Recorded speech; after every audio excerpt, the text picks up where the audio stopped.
Welcome back to the PFF NFL show, everybody. Trevor, Sikkema, Dalton, Wasserman here with you guys for another preview episode of the program.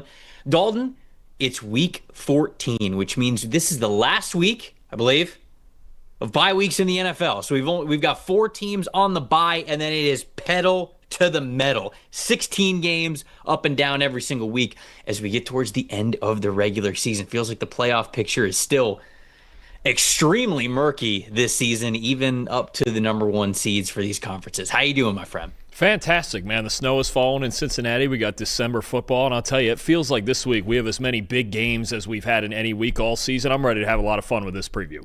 On paper, certainly. It really does look like there's a ton of matchups that are going to be difference makers when it comes down to it. It really is. You've got teams that are getting a little bit healthier, teams that are just trying to hang on.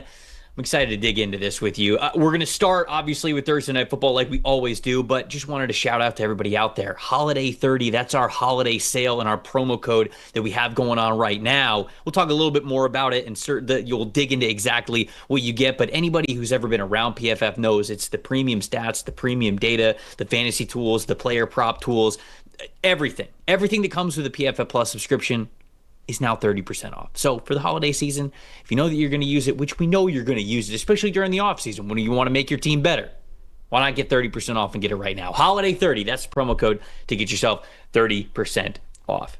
Cowboys played last Thursday on Thanksgiving, and they're playing on Thursday, once again, as are their opponent, the Detroit Lions. So both of these teams get a regular week, which is kind of funny because we always talk about Thursday Night Football as a shortened week with these teams, but it's a regular week because both of them played on Thursday last week. This one's in Detroit.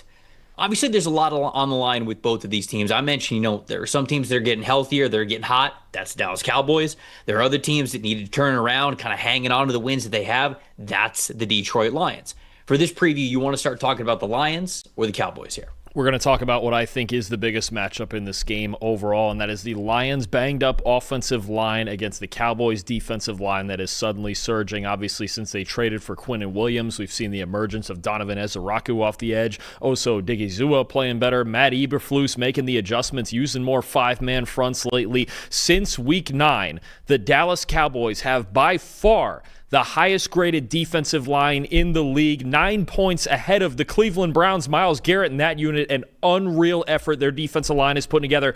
Tops in run defense grade, tops in the percentage of plays in run defense. They're putting out a positive grade, at least one positive grade, 2/3 of the time right around Trevor, and 3rd in the league in yards before contact per carry allowed. Think about that in the context of this Lions team and how dependent they are on the run game for their success. They are 7-0 when they get at least 100 designed rushing yards, and they're 0-5 when they fall below that. If this improvement in Dallas's front 7 and their defensive line is real, and they can dominate the trenches the way in this game that Green Bay and Philadelphia have done in the past against Detroit, they can go into Detroit and win this game, and they can get right back in the thick of this NFC East race with Philadelphia. I think so too. And man, when you look at the Cowboys and how they're playing, obviously we've talked about their defensive line over the last couple of weeks because, that's the big time storyline here with them getting Quinnen Williams and how much of a difference that has made for them. But very quietly on the other side of the ball, the offensive line is also playing very well. If you go back to week 9, so sort of a what have you done for me lately, a month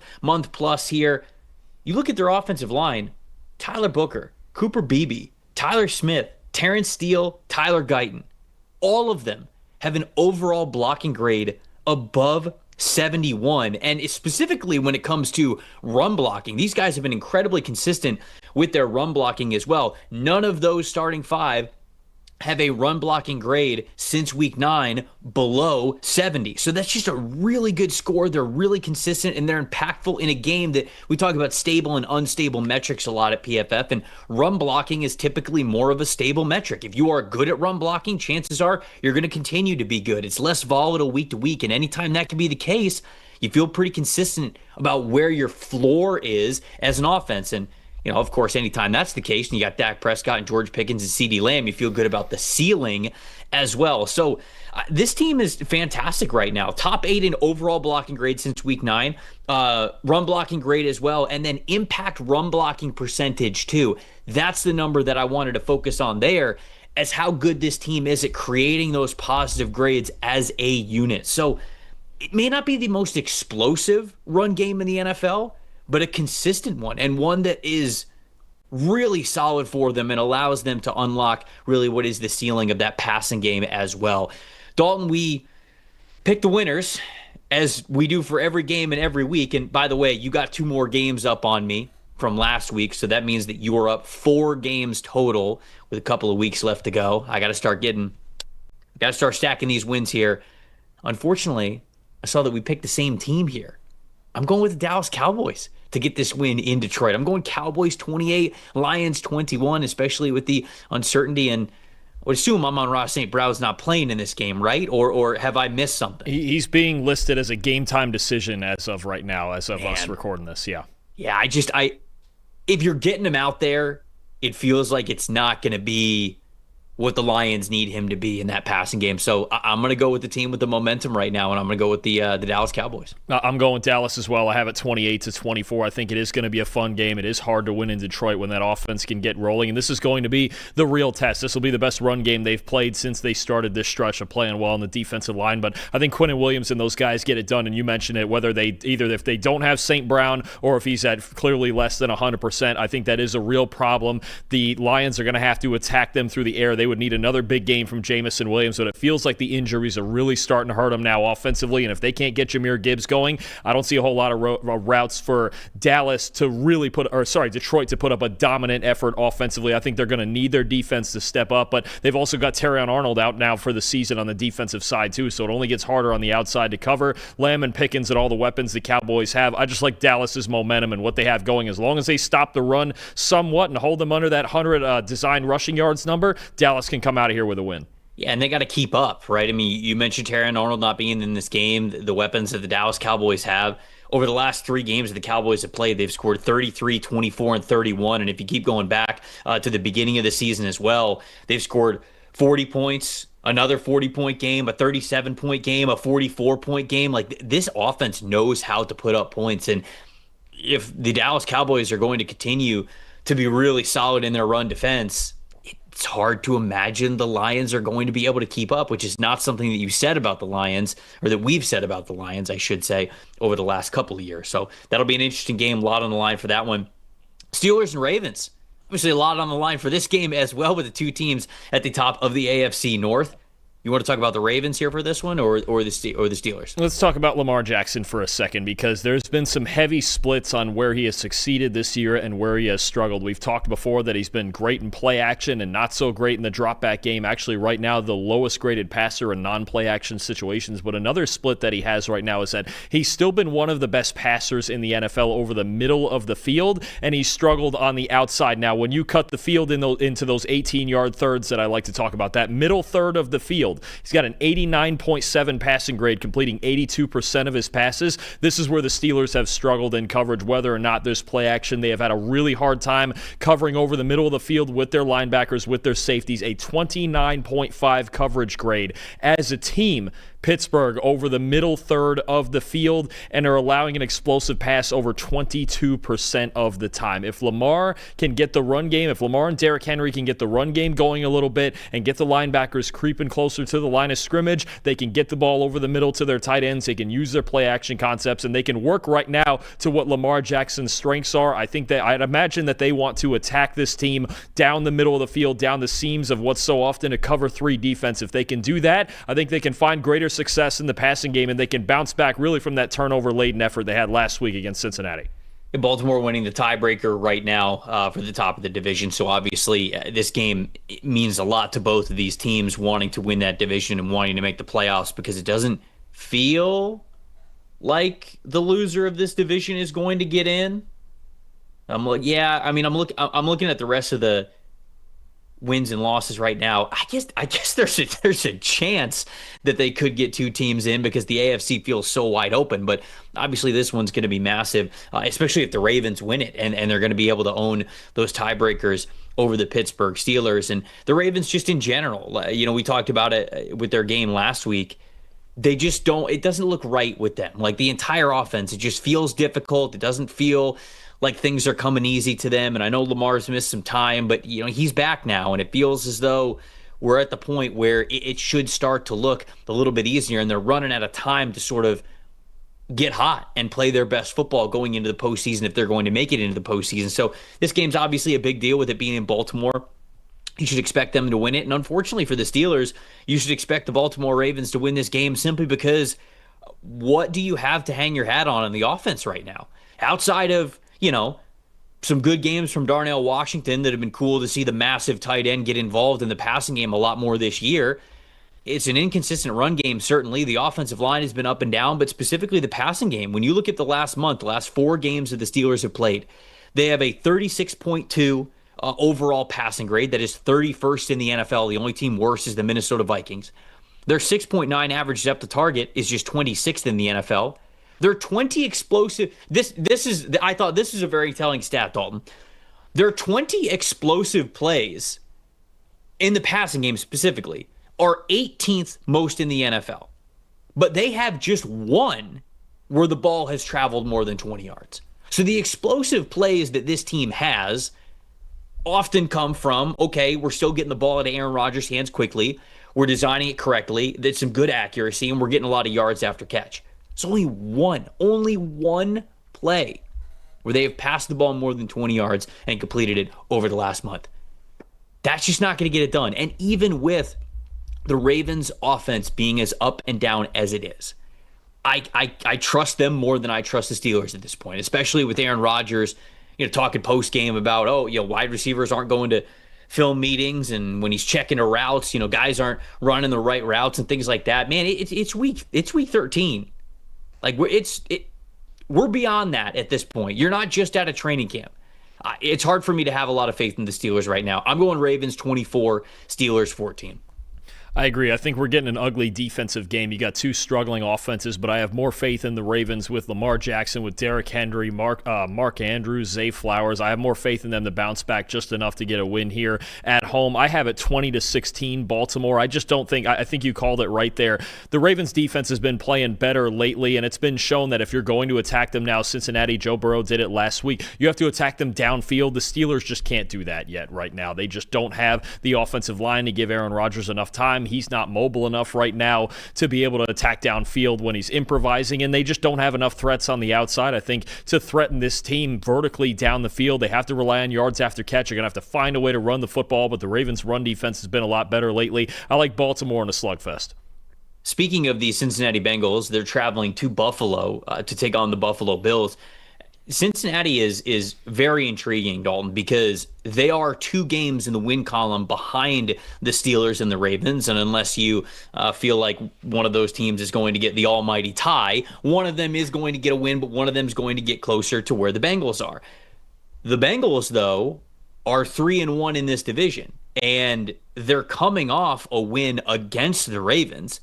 They play the Ravens then in week 15 after this, and then they still play the Cleveland Browns as well. So as crazy as it is to say, because it looked ugly for Cincinnati at the beginning of the year, with Joe Burrow back now, especially if the Ravens win this week against the Steelers, the Bengals have a chance to be 5-1 in the division when things are all said and done, and they could have 2 wins over the Ravens as the tiebreaker there, because it feels like it might be close down to the end. So this is a very, very interesting matchup, but it's also very interesting for the Bills now, who are 8-4 on the season, and they just don't feel right. It doesn't feel like the Buffalo Bills that we have seen in the past, even at times this year, that looked like world beaters. They have also been inconsistent. So which version of the Bills are the Bengals going to get this week? Talk to me about what you think we're going to see from Buffalo this weekend. So I think the Bengals, they still have things they struggle with defensively, but if there is one redeeming unit on this team, it's their cornerbacks, right? Dax Hill's playing well.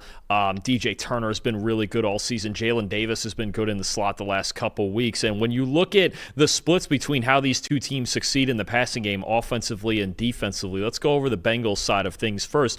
Coverage grade against wide receivers, second best in the NFL. That's how well these cornerbacks are playing on the outside for Cincinnati. Coverage grade against tight ends, they're 29th, and against running backs, they're 31st. You flip that over to the Bills' offense, right?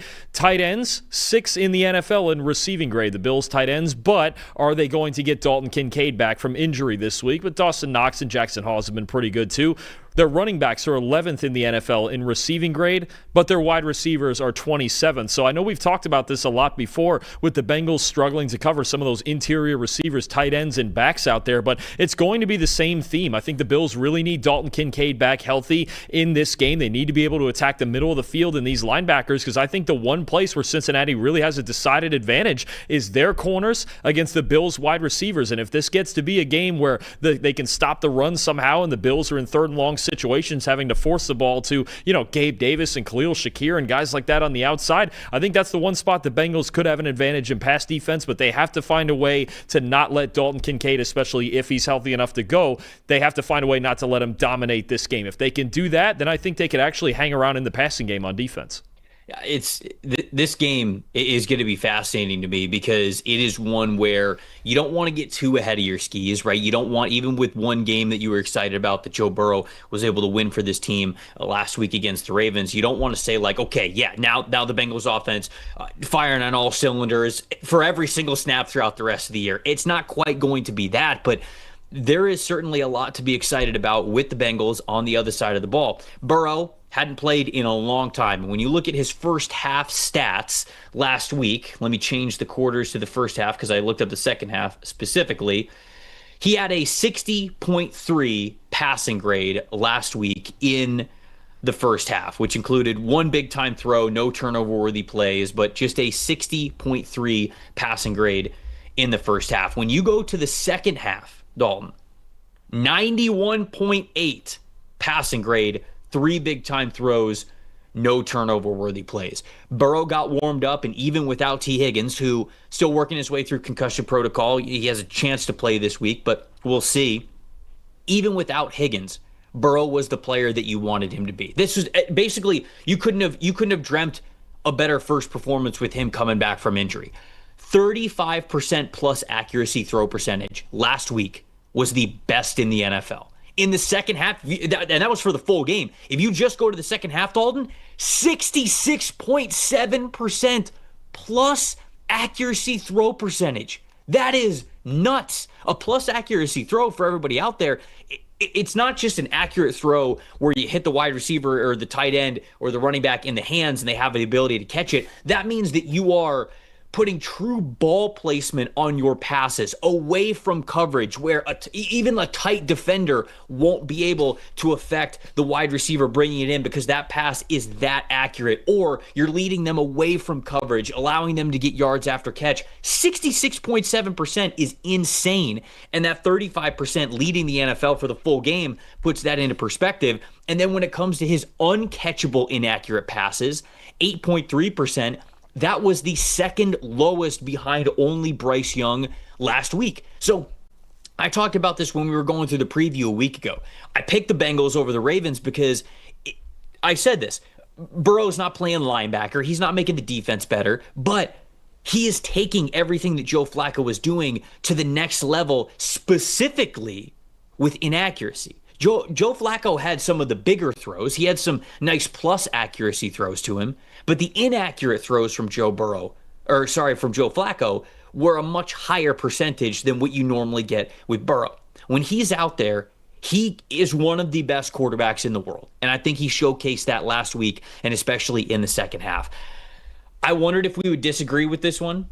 We're not, and feels like we both think that it's going to be a very tight game because I see your final score on the sheet here. Bengals 31, Bills 30, so a 1-point game. I'm going with Bengals 30, Bills 27, but in overtime. So I think that we're tied at 27 going into overtime. So I'm going to say an overtime win for the Bengals.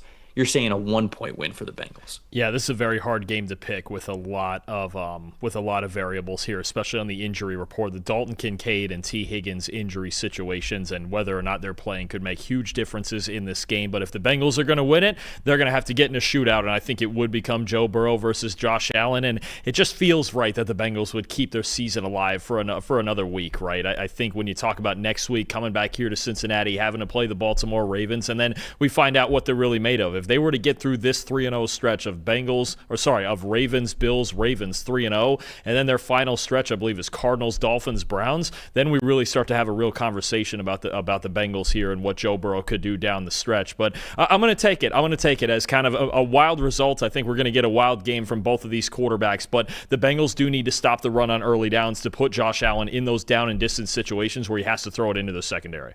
Man, Walt in the chat is saying that the Bills win easy. Saying they win easy. I don't know about that, Walt.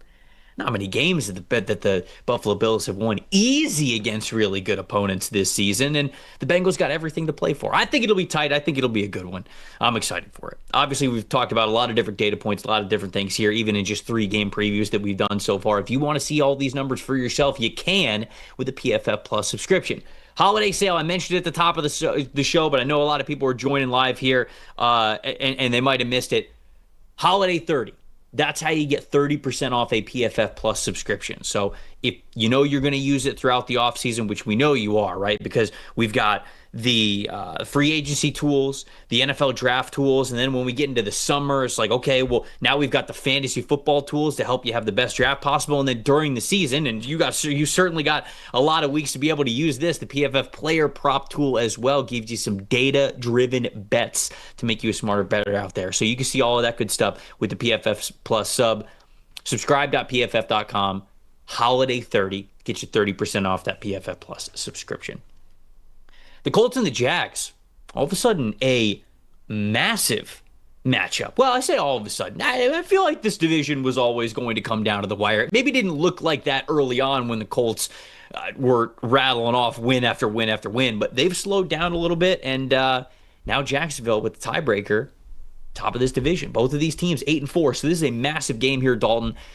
What do you think about Jacksonville's side of things with Trevor Lawrence coming off of a really big game last week? So the Jaguars are going to present a different look than what the Colts have seen for most of the season. So on defense, the Colts have seen 12 personnel at the second lowest rate in the NFL this year, right around 15% of their plays. That's it. And the Jaguars, we've talked so much about how Brenton Strange, the tight end, is really the key to their offense and their ability to change personnel packages, right, and get into 12 personnel, 2 tight ends on the field with Strange out there, Hunter Long out there. Johnny Munt could be one of those guys as a really good blocker out there. So when you look at what the Jags are doing this year in 12 personnel, without Strange, they were running it at one of the lowest rates in the NFL. With him, it's at about a league average rate, and I could argue they should ramp it up even more so because it's been their best offensive package by far. In team offense grade, in 12 personnel, they rank 7th, 5th in EPA per play, 7th in yards per carry because the blocking has been so good, and Travis Etienne, Bashal Tutin have been running so well this season, and 11th in yards per pass. It just feels like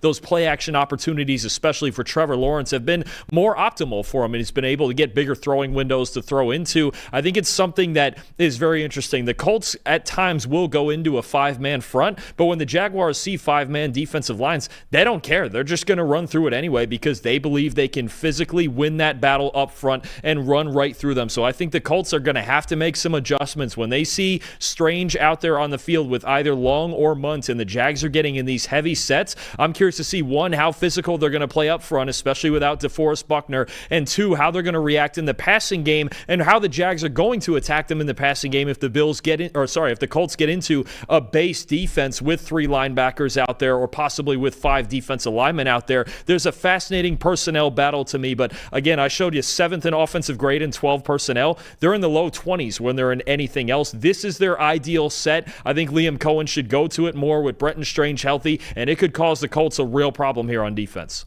Yeah, I see in the chat somebody saying the Jags need to be talked about more. I mean, the Jags have We've talked about the Jags plenty this year because when it looks good, man, it looks really good. They've got a lot of different ways that they can attack you. They feel good about both of the running backs out of the backfield. You mentioned how important Brenton Strange is them to staying multiple, getting Brian Thomas Jr. back, but Parker Washington being a player for them throughout the season. I think a lot is at Liam Cohen's disposal. And when it has looked good for Jacksonville, they're a really tough team to prepare for and to defend. Now, on the Colts side of things, I talked about this in the review show that we did on Monday, but I just think that it's paramount for everything that they're doing. Weeks 1 through 8, when the Colts were absolutely dominant this year, almost a 0.200 EPA per play on early downs. That was one of the best marks in the NFL. I believe that would have been top 5, if not top 3, when it comes to how well they are moving the ball on first and second down. So we talk about the Colts being a heavy run team, that rushing is in their identity. Getting Jonathan Taylor started early and often is very important for them. They were able to do that at will on first and second down in the early parts of the season. But as of late, weeks 9 through 13, they have a negative EPA per play on early downs, which is probably, I would assume, bottom 20 in the league. I don't have that list up right in front of me, but that's just such a difference to go from being a top 3 team when it comes to efficiency and moving the ball on early downs and then being a bottom 20 team in that regard. So they've got to be able to get back to the run game. They've got to be able to have confidence on first and second down to be able to do that at will. And it's not exactly a good matchup for them because over the last 5 weeks, the Jags are 9th in PFF run defense grade overall, not just on early downs, overall. And they're 14th in EPA per rush allowed. So it will really be the Colts getting back to this being a strength. Not necessarily them taking advantage of an inferior opponent. I think that when we do these previews, oftentimes it's what we're looking at, right? Where are the areas of weakness that teams can exploit against one another? This one, to me, is just straight up the strength for Indianapolis, and what made them so good early on in the year has to just shine brighter. Like, it has to truly be something that they can go to and that they can execute every single week. So this is less of the Jags aren't good in run defense, the Colts will have a bounce back game. And I'm taking Indianapolis in this game to say I think they get back on track. They've been in a funk over the last month-ish in that regard, and I think they get back on track. I think they give Jacksonville their best here, knowing everything that is on the line. So this one's going to be a lot of fun to watch, obviously, with these two teams being tied at the top of their division, and then, of course, with Houston sitting right there, ready to pounce when one of these teams falls, or if both of these teams fall for the top of that division. So it's an important one, but I think the Colts get back on track here. I'm going to take Indianapolis to win 23-20.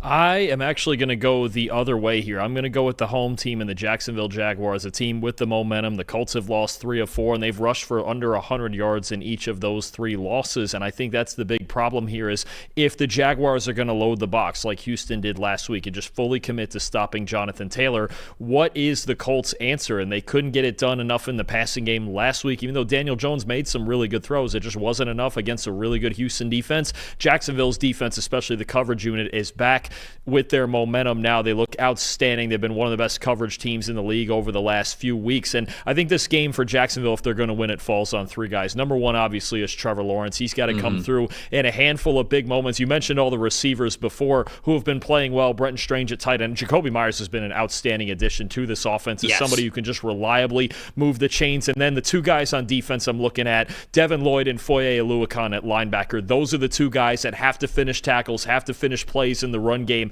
and dominate this game. You're right. The Colts offensive line most likely is going to beat up the Jags defensive line a little bit, even though that's a pretty solid unit.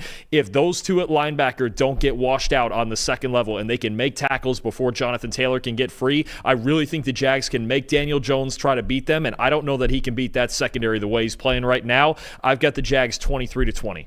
Yeah, and it's as simple as it is, because I agree with all of the points that you just made there. As simple as it is, this really could come down to Daniel Jones has been a turnover machine with fumbles and interceptions over the last month and a half-ish here. And Trevor Lawrence, when he turns the ball over, the Jags often lose. Like, when you get a bad Trevor Lawrence game, it's really hard for this offense to overcome it. And obviously, this is a cliche. I think it's easy to say that it goes as the quarterbacks go.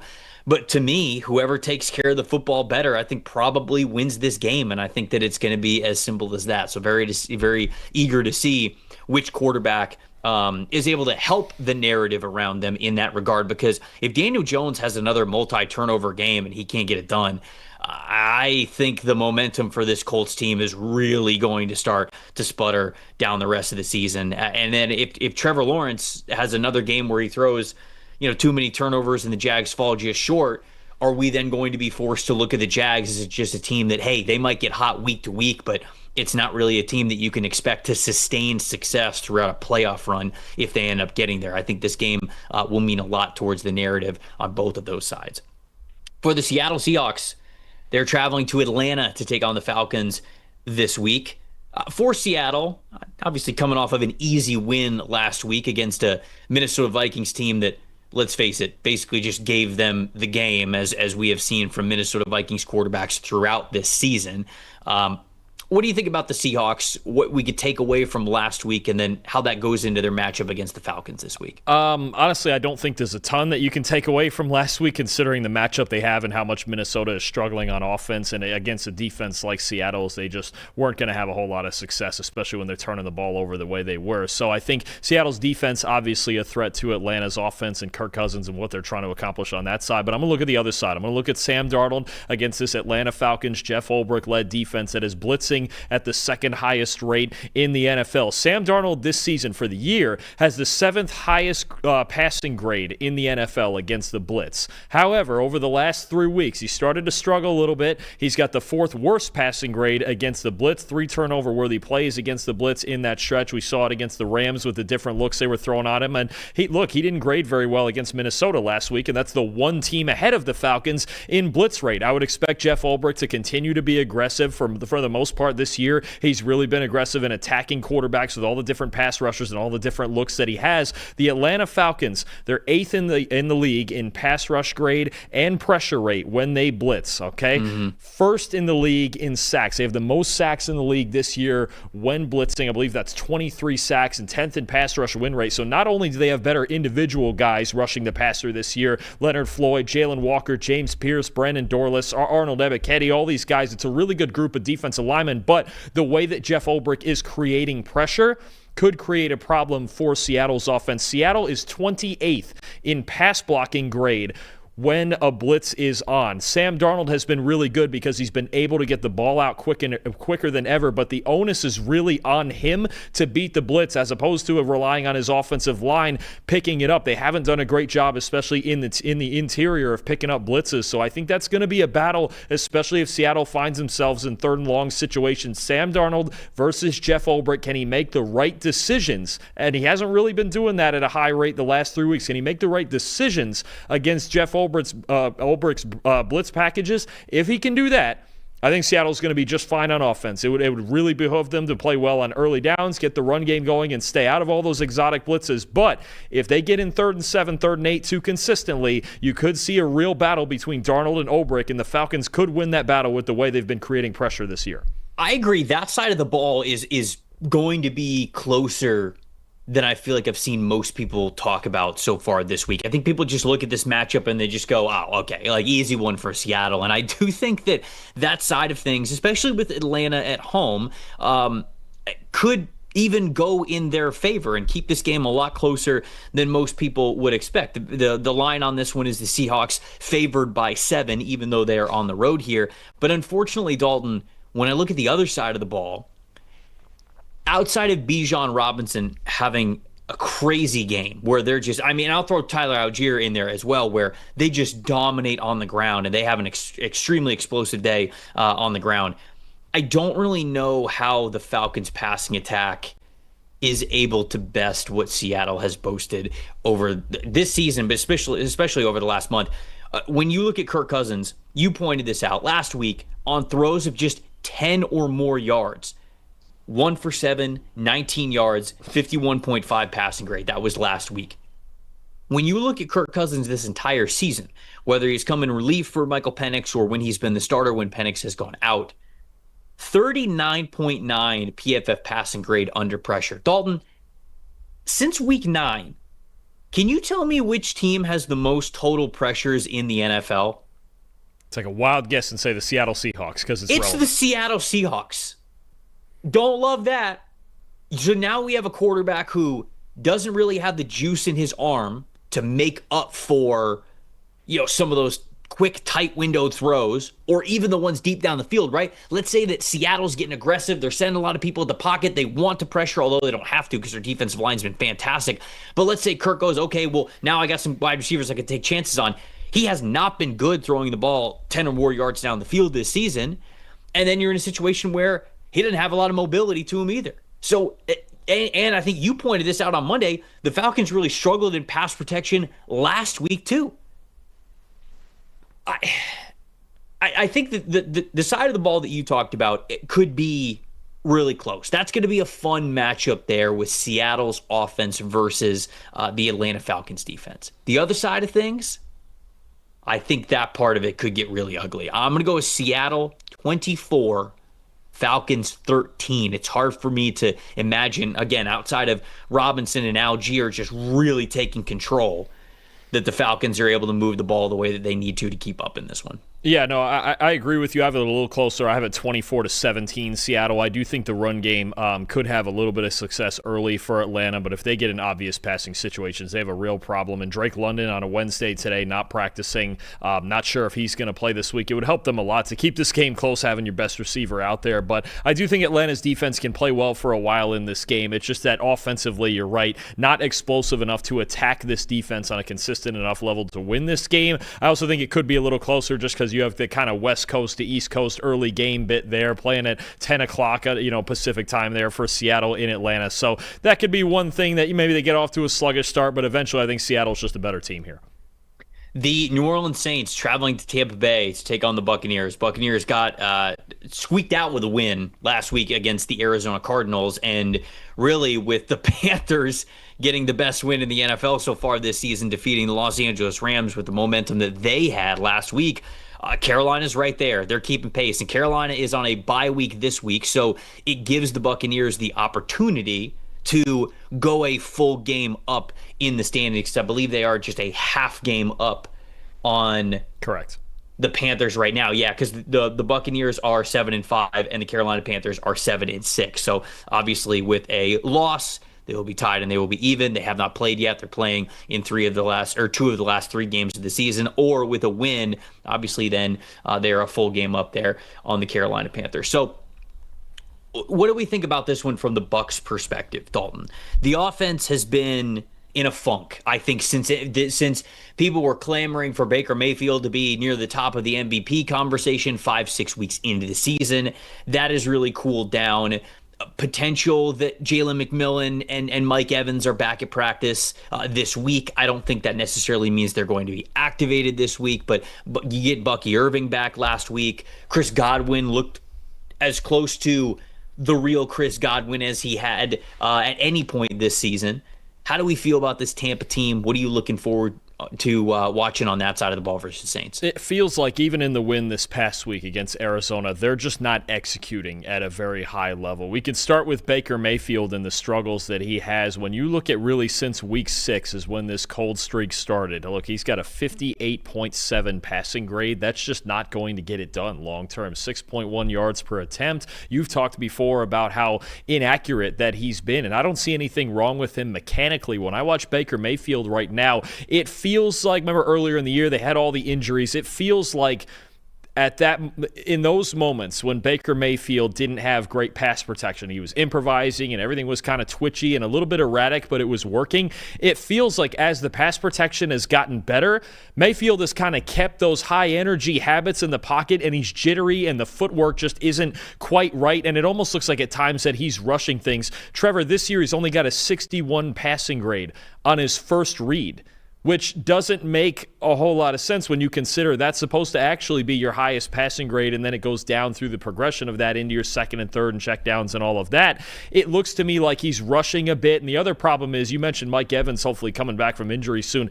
This team right now without Mike Evans doesn't have any answers for man-to-man coverage. When you see teams get in man coverage, Mayfield's been one of the worst passers in the league against man coverage, and they're not separating at all. He was always the guy that would win those one-on-one matchups. You put him out there as the X, and he's either going to take off deep or run a slant or run something over the middle that is going to beat a one-on-one matchup, beat somebody on the outside. So I think there are multiple problems for this Bucs offense right now, but it does start to me with Baker Mayfield needing to calm down in the pocket. Tristan Wirfs is healthy. Luke Gedicke's healthy. The last 6-8 weeks, really, the Bucs have been one of the best pass protection teams in the NFL. It's not like early in the season with all the injuries they had, so I think he needs to calm down, take a deep breath in the pocket, set your feet, throw the football accurately, and these receivers need to do a better job of separating, but that may not happen against man coverage until Mike Evans gets back.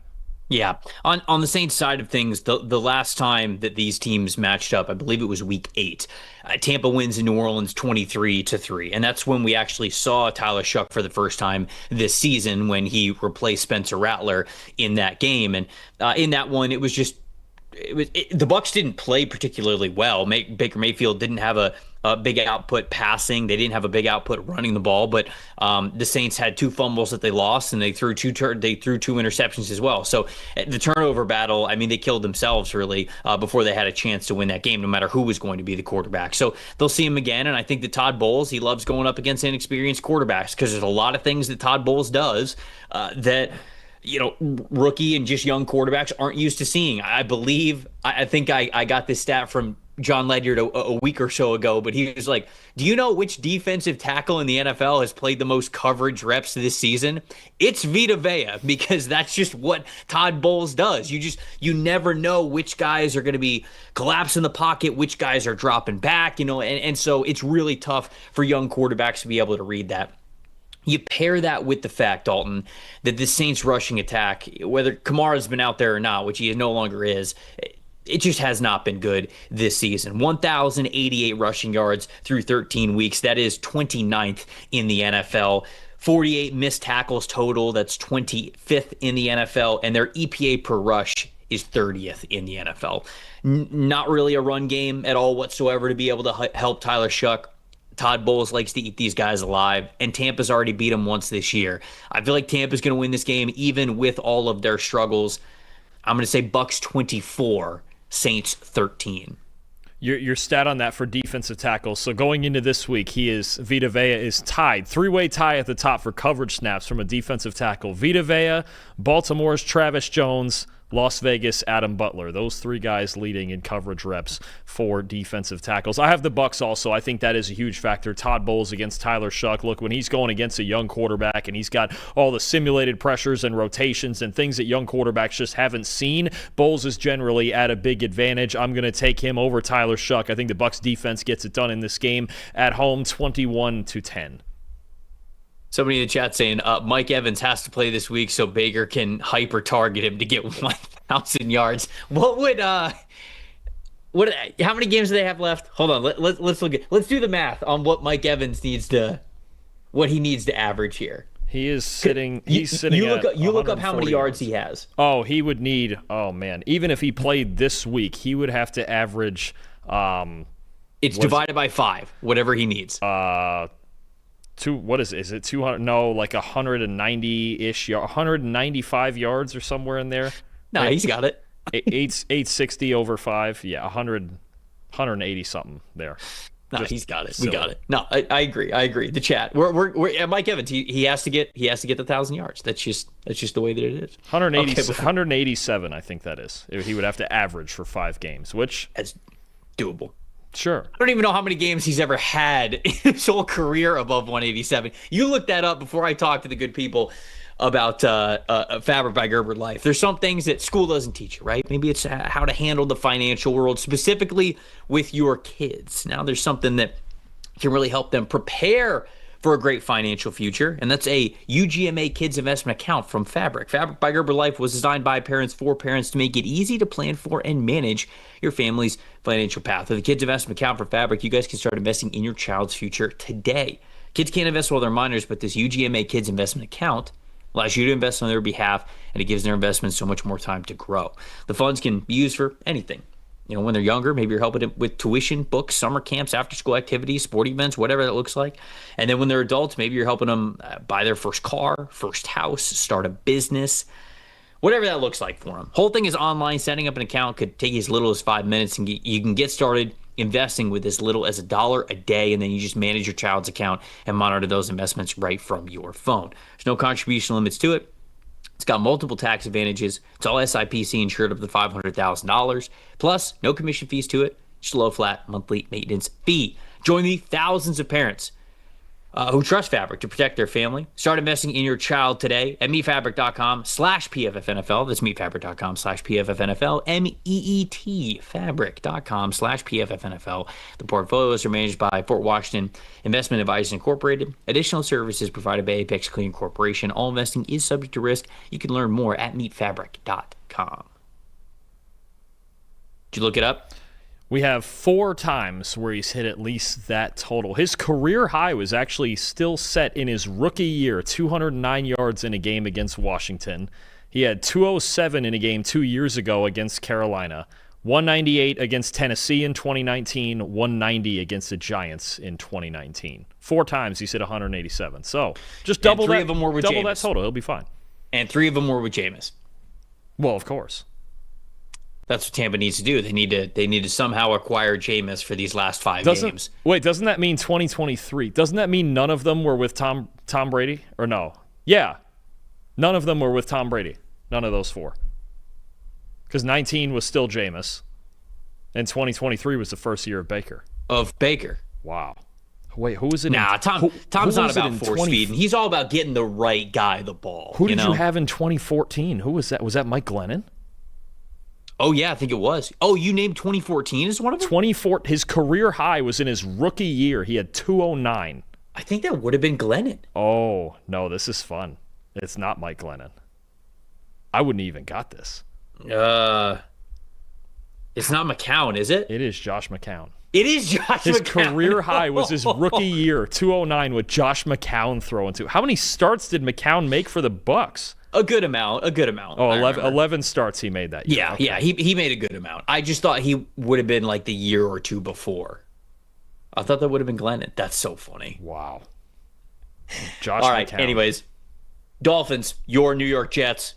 Your Jets, by the way, winners of 3 of the last 5. Can they keep it going? Can they win 4 out of the last 6? Dolphins winners of 4 out of 5. You got 2 hot teams here, Trevor. Some say that Dolphins-Jets is a matchup of the 2 hottest teams in the NFL. Some would say, well, I don't know, New England's won 10 in a row. That's tough. I said some of. Oh, some the people. Hottest teams in the NFL. Some people outside of Boston. Okay, got it. Deal. That sounds good. I don't know if I'd call us New hot, York Jets on offense. Tyrod Taylor at quarterback. How'd it look last week? How's it going to look this week? What do you think? Look, I think we've talked so much about the Jets, their offensive line in reference to their run blocking, but they've gotten a lot better in pass protection as the year has gone on, regardless of who their quarterback is, because those guys have generally had very long average time to throw, so they've had to protect for a while. But you look especially at Armand Membu and Olu Fashanu getting better on the outside at tackle, the 2 young guys, and the interior has been somewhat better of late. The Jets, since week 7, have the 4th best pass blocking grade in the NFL. They've been really good up front. These quarterbacks have just had to execute, but you saw last week Tyrod Taylor had enough time, whether he threw it deep to A.D. Mitchell or took off scrambling a couple of times, that it was effective, at least in stretches, for their offense, for their passing game. The Dolphins are dead last in the NFL in pass rush grade. We've talked a lot about how they've gotten better in run defense, and that is true, and their defensive line especially has gotten better in run defense, but they still have not been able to rush the passer very well. Their edge defenders need to rush the passer better in this game if they're going to have a shot. They're going to have a shot to slow the Jets down anyway because they're the Jets, but you don't want to give Tyrod Taylor all those clean pockets the entire game like they've been giving out all season. I think that is going to be a big factor on passing downs. Tyrod Taylor has a chance to be protected and will have a chance once again against this Dolphins defense to make throws downfield like he did against Atlanta's defense. I think that actually could be a fun matchup, and if Fashanu and Membu off the edge especially dominate that matchup, the Jets do have a shot to win this game again. I think the Dolphins offense, for as much as that, they have been winners as of late, want to give them their credit. The offense is still pretty inconsistent, and it goes back to what we've been talking about over the last couple of weeks. They run the football well, they've got a chance to win the game, and that's when they're really moving the ball and feeling well and playing offense really confidently. Week 13, I talked about this on the grade release show. So last week, 134 rushing yards for Devon Achane. 84.1 rushing grade overall, 78.1 rushing grade on outside zone, and 83.5 rushing grade with behind a pull lead play where he is going to the outside. So basically, getting Devon Achane to the outside. That is the secret to the success in their run game. That is the secret to their success on offense overall. 101 of his 134 rushing yards came from those two concepts, outside zone and then pull lead. When you look at the Jets, they've been pretty good at defending the run between the tackles. So gap scheme runs, things that are more condensed towards the middle of the field, inside zone as well. But when it comes to those outside runs, the Jets have actually allowed a positive EPA per rush on the season to outside zone and pull lead type of rushing plays. So I think this goes into what the Dolphins want to do pretty well. I'm going to go with the Dolphins 21, Jets 16 in this game. What do you got, Dalton? I think you make a great point about the Dolphins' run game and attacking outside, especially when you talk about attacking Will McDonald and Michael Clemens off the edge here. Jermaine Johnson's been a bit inconsistent, but I trust him a little more with his track record. Clemens and McDonald have really struggled in run defense throughout their careers, honestly. I think you make a good point, but I'm going to take the Jets here. I'm going to do it, and if part of the reason I'm doing this is because for some reason my brother has been telling me all week that the Jets are guaranteed to win this game. I don't really know why or where he's coming from, so I'm going to ride with him. I'm going to take the Jets 20-17. We're going to get 4 out of 6 going here, like you mentioned. I think if they're going to win this game, they'll win it on the offensive line. They've got to win that battle against the Dolphins' defensive line, and they need Tyrod Taylor to play reasonably well again. But I'm going with it. He's feeling a vibe. Maybe he's feeling like Tua. It's going to be outside in New York. It's going to be 40 degrees out. Dolphins usually struggle in cold weather like that, so we're going to go with it. We're riding with the Jets this week. I've picked them now in both games against the Dolphins. I was kind of irritated that they lost the first one when it was one of the few times that I picked them, but I'm going to go with it here. I'm going to ride with them, and if this is wrong, then I'm not listening to my brother a single time again this year.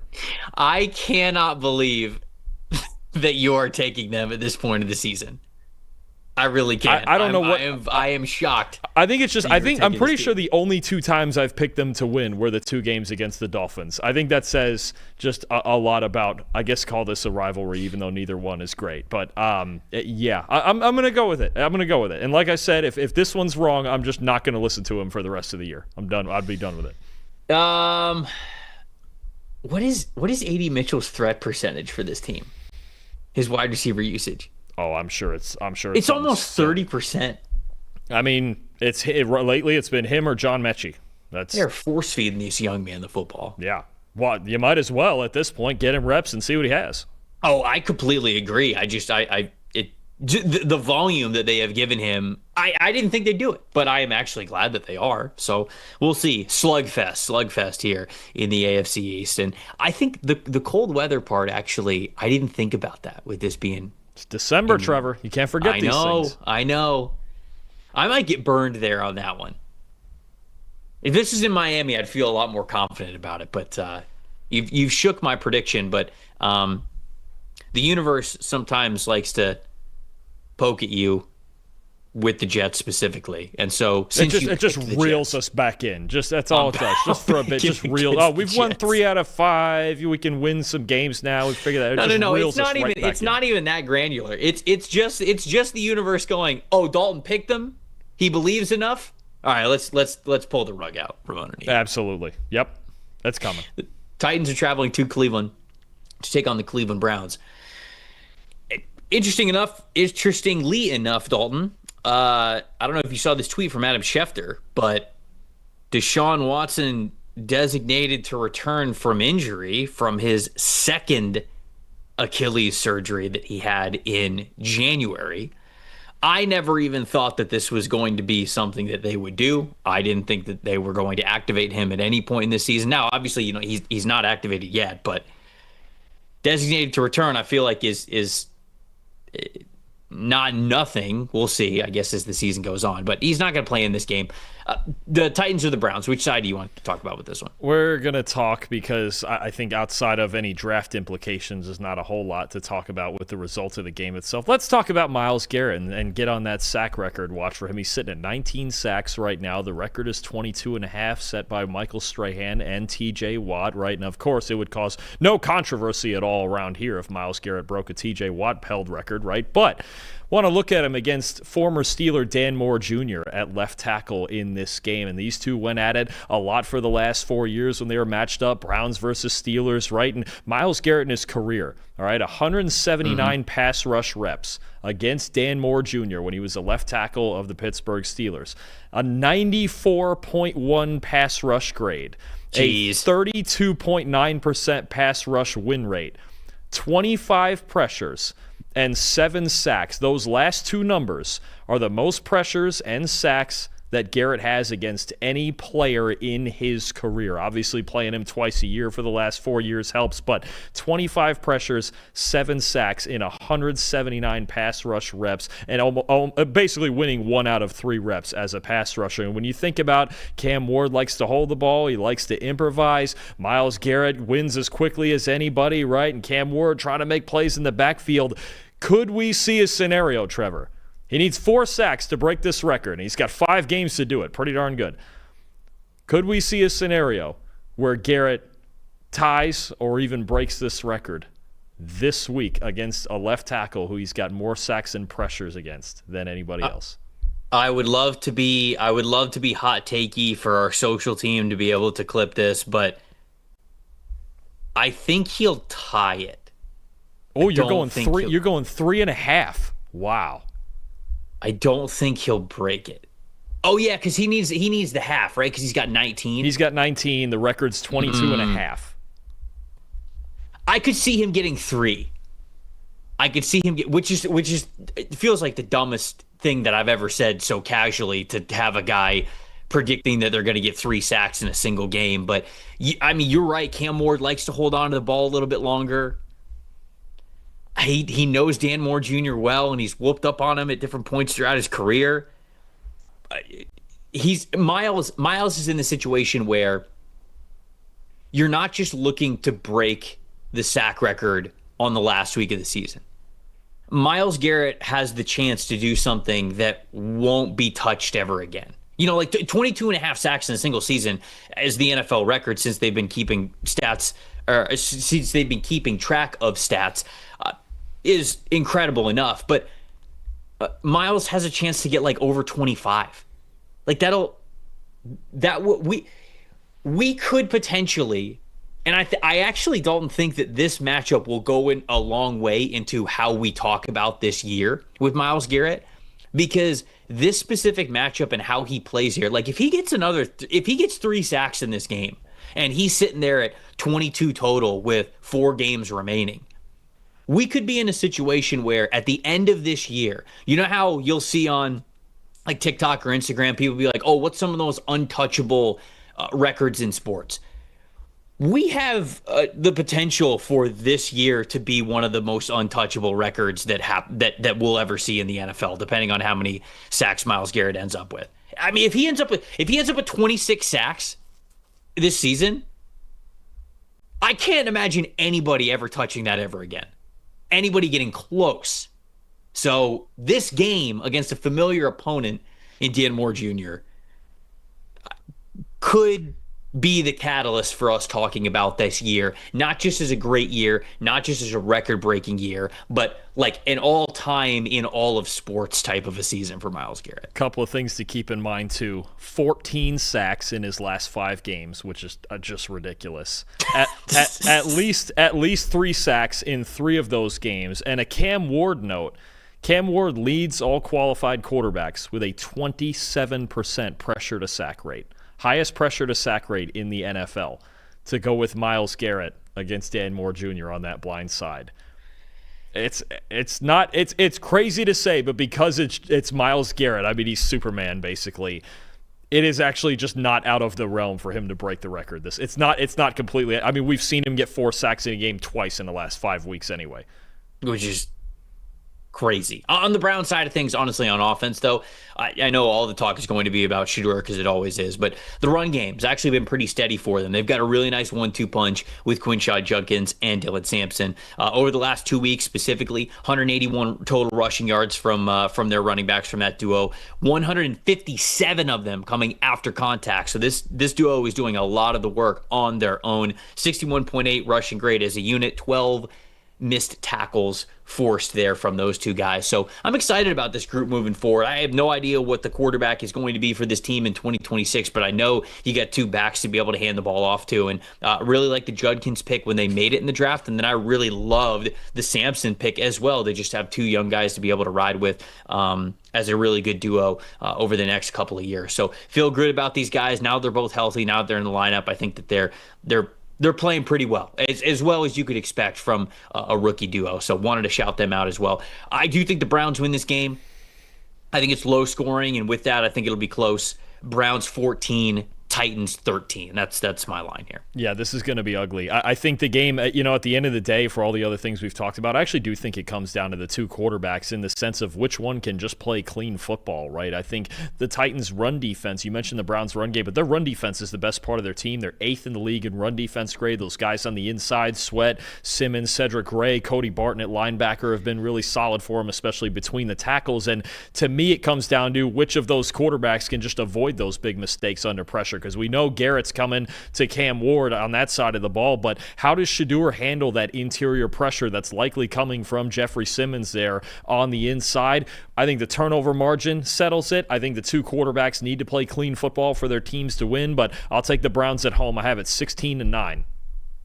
Beckett, who works on our social team here at PFF in the chat, said, Trev, I was ready for the clip. Come on. Sorry, I couldn't give it to you this week. Just 6 sacks. Get him to 25 this week. Is that what we'll do? Just shat. Don't even just break him. Don't even just break the record. Just shatter it with a month to go. And the craziest part to me is the numbers that he's racking up. Trev, he's still not 30 years old till later this month. It's just the pace that he's on. Where is he all time? Oh, that doesn't get talked about enough because what is it? 200 sacks is the record. Yeah. Boy, he's where gonna is he give here? him 4 or 5 more years, even close to what he's been for his career. And man, Cam Jordan's tied for 17th. He's got 128. Good player. Yeah, he is. Let's see this. Where is Myles Garrett? Myles Garrett is about. He's 23rd. I have him 23rd. Yeah, he's oh, tied the for official 20 list. Sorry, they have the unofficial list too. So officially he's 23rd. He's 23rd. Man, yeah. he's a half sack behind Simeon Rice. That's crazy. But then there's a huge log jam because like the difference between Michael Strahan having 141.5 and then Myles Garrett at 121.5. That's how many spots would that be? 17 spots. So if Myles Garrett from this point on for the rest of his career, however much longer he wants to play, if he gets 20 total sacks, he will be in the top 5 all time. Yeah, but think about that. Michael Strahan's 6th, right? And Garrett's 20 sacks behind him right now. He could be 6th all time in sacks at 30, having just turned 31 years old. Mm-hmm. That's silly. How long did Michael Strahan play? Michael Strahan's last year, he was 36. 15 years he played, yeah. Damn. He could be 31 years old, 6th all time in sacks, and we'd what be about on Julius Peppers? Julius Peppers played till he was 38. Julius Peppers is 4th all time. Reggie White played until he was 39. And then Bruce Smith played until he was Bruce Smith played defensive end until he was 40. Until he was 40. No, we're That's on nuts, the too. pace he's on. We're on all-time watch right now. This year put him really on like all-time record watch. Well, it has to because the only year that Myles Garrett has had less than 10 sacks in a single season was his rookie year, and he only played in 11 total games. Every year that he has played at least 14 games, he has had at least 12 sacks. Silly. Just silly. He's played 129 games and has 121 and a half sacks. Dalton, he almost averages a sack a game. For his whole career. Yeah. For his whole career. I don't know. Bruce Smith played 279 games and had 200 sacks. He's not even close to averaging that number. And what is it? He's the first player with 12 in 6 straight years. It's just, I don't even. Reggie White's closer. He played 189. Or no, he played in 232 games and had 198 sacks. So he's a little bit closer. Actually, do they have that number? Do they have a sacks per game number? I don't know if that's a thing. I don't see it as like readily available. We would have probably, to do the math. Yeah, it would probably have to be like, sack percentage. That could help us. Maybe. I don't know. Either way, it's freakish. And if he puts up 4 or 5 sacks this week, then you're going to be like, darn it, I should have just called it out to be that guy. Playing in 129 games and having 121 and a half sacks is truly insane. I mean, there's a world where he could basically be right there and even at the end of this season at age 30. Yeah. I never really broke it down like that, and that's crazy. So anyways, I had the Browns winning this game. You also have the Browns winning this game. Let's move on to the next one. Commanders at Vikings. Yeah, talk to me about the Vikings offense. Yeah, let's hear it. Let's hear it. Yeah, this was maybe as tough a task as I've had all year, honestly, Trevor. Yeah, I bet it was. I'm not gonna lie to you. So I mentioned a couple weeks ago that I felt like J.J. McCarthy's accuracy issues were really when he was throwing to the outside parts of the field, right, with his footwork and his mechanics. I thought he was actually throwing okay to the middle of the field where things are right in front of him and he doesn't have to get out of alignment. But when you talk about throwing to the outside, listen, J.J., if you can't get the ball to the outside of the field accurately against this Washington team, we got some things to really fix in the offseason. We might anyway. So J.J. McCarthy, 53.1 passing grade on throws at or outside the numbers. Okay, that is tied for the worst among all quarterbacks with at least 40 such attempts. The Washington Commanders have a 33.2 coverage grade out there at or outside the numbers. Something's got to give here. It is a stoppable force against a stoppable force against the movable object. Is that right? That's basically what we're looking at with J.J. McCarthy against this Washington secondary. There's injuries in that secondary. Marshawn Lattimore is out for the year. I don't believe Trey Amos has played recently. So you're really looking at a patchwork group of cornerbacks out there that has struggled all season. If he can't get the ball to his weapons in this game, I don't know when he's going to this season without some major refinement in the offseason. Have to be able to attack this Washington defense to the outer parts of the field. If you can do that, you can score some points. Finally, you can get a home win. Yeah, I obviously think that these are two teams that aren't playing very well this season, and there's no doubt about that. I mean, my talking point I have here is the Commanders' run game. They're 18th in explosive runs from their running backs this season, and they're just 25th in yards before contact overall this season at just 5.6. And, you know, when you look at what the Commanders were last year, I felt like they were able to run the ball a lot better, and it just felt like they were able to control the game a lot better than they have this year. And certainly Jaden Daniels being in and out of the lineup, that goes into it. But even just from their running backs, it just has not been as good as it was last season when they were on quite a magical run all the way to the NFC Championship game. They were playing well, but they were playing well on the ground specifically, and they just haven't had that similar success. But unfortunately for the Vikings, these are two teams where there are areas to exploit. There have been areas that have been disappointing, but the catastrophic area being at quarterback for the Vikings, I don't really know how you pick this team, because you could say to yourself, oh, well, this is the game that J.J. McCarthy's going to figure it out and that he's all good. And if you think that's the case, then sure, you could pick the Vikings in this game. But if you think that J.J. McCarthy is anything like he has been so far this season, the Vikings aren't going to win. You can't have that poor of quarterback play from any team and expect to win the ball game, even if you're going up against a team that has also been struggling this season. I think it'll be decently close. Obviously, they've got the line at Commanders getting 1.5 in Minnesota, so they like the Vikings. They are favored in this game. They're giving them the benefit of the doubt just because I'm sure of the coaching staff and the overall team and all of that, and certainly with Jaden Daniels not playing this game, that goes into it. But I'm taking the Commanders. I'd take the Commanders here 21-16. I think they win this one.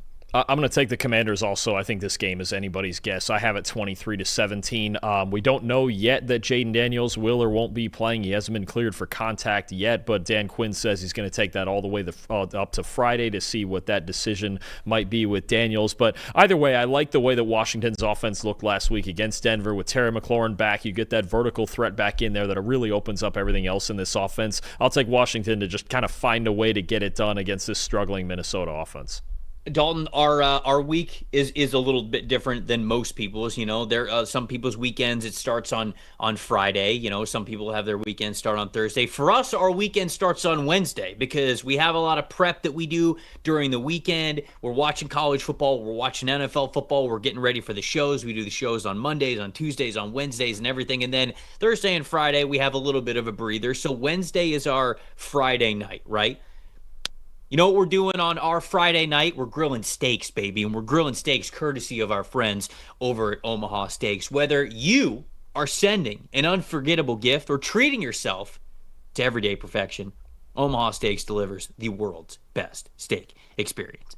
Gift USDA certified tender steaks, juicy burgers, cozy and convenient comfort meals, and so much more. Now during their cyber sale, you can save 50% off site-wide and get an extra 20% off select favorites at omahasteaks.com. Don't miss the best deal of the season and an exclusive limited time offer. Plus, our listeners get an extra $35 off with the promo code PFF at checkout. Terms apply. See the site for details. I can't wait, man. We're firing up the grill. It's cold outside. Nothing better than standing next to the grill while a steak is roaring over the heat. We got a couple of ribeyes that we've got for tonight. I can't wait, man. It's going to be fantastic, and it's the best way to usher in the weekend. It really is. Whether your weekend is Wednesday, Thursday, Friday, Saturday, like whatever that looks like for you, there's no better way to get into it. 5 generations, 5 people of uncompromised quality, backed by unconditional 100% money back guarantee. Omaha Steaks has been America's butcher since 1917. A family-owned company with over 100 years of expertise in the meat industry. Save big on unforgettable gifts with Omaha Steaks. Visit omahasteaks.com for 50% off site-wide and an extra 20% off select favorites during their cyber sale. And for an extra $35 off, use that promo code PFF at checkout. That's omahasteaks.com, promo code PFF at checkout. Terms apply. See the site for details. Broncos, Raiders, divisional matchup to the death. Okay, maybe not quite. What are we talking about here in this game? These are two teams that are going the opposite directions this season. I didn't think that, even though I had a lot of faith in the Broncos this season, I didn't think the gap would be this wide between these two teams. But the last time they faced off, Dalton, this is a tight one. Oh, don't remind me. That was probably the ugliest 10-7? game. That was the ugliest game of the year. That was Wasn't the final score 10-7? Yes. That was probably the worst football game I've watched this season. That don't even remind us of the first one. Don't even. All right, just so chalk it up to Thursday night football being what it is. I think that was the worst football game I watched all year. Just awful. Hey, this one's in Las Vegas. Where are you starting here? You starting with the Broncos or the Raiders? All right, I'm starting with the Broncos and their offense. And there's, it feels like all year we've spent a lot of time talking about, okay, what the Broncos offense needs to really be complete. And a lot of times that was, Bo Nix being more consistent and trying to throw the ball downfield and this and that. Right now, I think what you're seeing in the Broncos run game, and obviously I praised their offensive line on Sunday for the way that they blocked, and their offensive line is fantastic. I didn't think they would miss J.K. Dobbins at running back this much when it was announced he was out for the season. But when you look at the Broncos running backs the last couple weeks, this is mostly R.J. Harvey. 3 yards per carry, 56.8 rushing grade, 1.6 yards after contact per carry. That is easily dead last in the NFL over the last two games for the Broncos. I believe they had a bye week in between there. Only 4 missed tackles forced in the last 2 games for the running backs and 2 explosive runs. They really need, if it's R.J. Harvey, if it's Jaleel McLaughlin, if it's Tyler Bidet, whoever it is going to be in this backfield, they have to step up and take advantage of this really good blocking they get up front. This team needs balance. I know Bo Nix has come through in a lot of big moments, but by the time the postseason comes around, I don't think it's a big concern in this game. I think Denver's going to win this game. I have it 28-10. I know the first one was close, but I think they're just a better team here, and the Raiders can't block a soul, and the Broncos have this defensive line, right? But I think they need to use this game with the Raiders as having the fifth worst run defense grade in the league. Use this game to figure out what works in your running game for these backs, because you will not get through all the way to a Super Bowl like you want to if you're one-dimensional. It's just not going to happen. You have to be able to run the football in January, possibly into February, right? You've got to find some balance now in this offense, and it looks like they've lost that a little bit with J.K. Dobbins. Again, I don't think it's the offensive line. There's a lot of teams I can point to and go, hey, they can't run because they can't block people. The Raiders are one of them, actually, maybe the primest example of all of them. Denver right now needs these backs. They need R.J. Harvey to step up and start producing at a clip that at least makes the run game average going into the postseason. I think that this game is basically all about the Denver Broncos, to be honest with you. And I hate for this to sound lazy towards the Las Vegas Raiders, but they're just bad. I mean, we talked about this on the Grade Release show.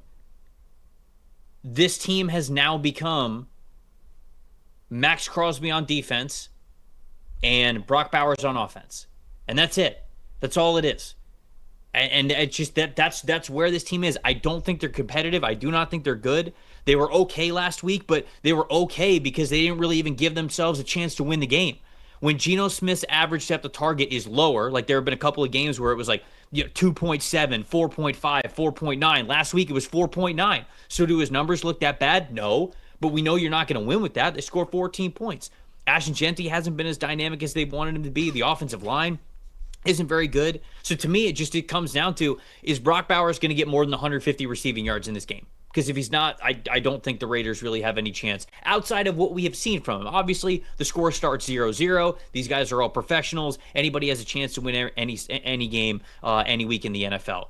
But when Geno has turned up the average depth of target to try to attack downfield, which is where he had success at times throughout his tenure as a starter with the Seattle Seahawks, that opens up volatility. And this year, it has opened up turnover-worthy plays.